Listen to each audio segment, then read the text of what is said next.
పాకిస్తాన్ వాళ్ళు చేసినంత ప్లానింగ్ మన వాళ్ళకి చేత కాలేదు, మన వాళ్ళంతా శుద్ధ సన్నారు. ఎస్ కరెక్టే. మన నరేంద్ర మోడీ అట్టండి దిక్కుమాలి పని చేయాలని నేనైతే అనుకోను. ఎందుకంటే అమెరికా వాడికి ఒక లిస్ట్ ఇచ్చి ఇరాన్ వాడికి ఒక లిస్ట్ ఇచ్చారు. ఇరాన్ వాడు ఒప్పేసుకున్నాడండి, హార్ముజ్ జలసంధి వదిలేస్తాడండి, అణ్వాయుధాలు వదిలేస్తాడండి, అలాగే రాబోయేటటువంటి రోజుల్లో హెజ్బుల్లా, హమాస్ ఇట్లాంటి వాళ్ళందరూ వదిలేస్తాడండి, మనం యుద్ధం ఆపేసేయడం కరెక్ట్ అని అమెరికాతో చెప్పింది.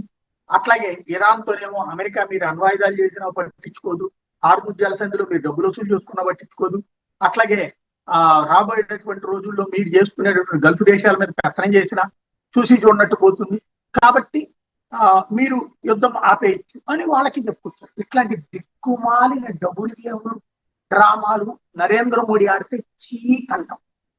ఇప్పుడు హార్ముజ్ జలసంధిని వదిలిపెట్టమని ఇరాన్ చెబుతుంటే లేదు లేదు అది వదిలిపెట్టేస్తుందని చెప్పినప్పుడు పాకిస్తాన్, అలాగే లెబనాన్ని వదిలిపెట్టే ప్రసక్తి లేదని చెప్పి ఇరాన్ చెప్తుంటే, ఇజ్రాయెల్ చెప్తుంటే లేదు లేదు వాళ్ళు ఆపేస్తారని చెప్పేసి పాకిస్తాన్ చెప్తుంది. ఇలాంటి పనికి మాలినటువంటి నాటకాలు మనం ఆడాలి, క్రెడిట్ పాకిస్తాన్కి ఇచ్చేద్దాం.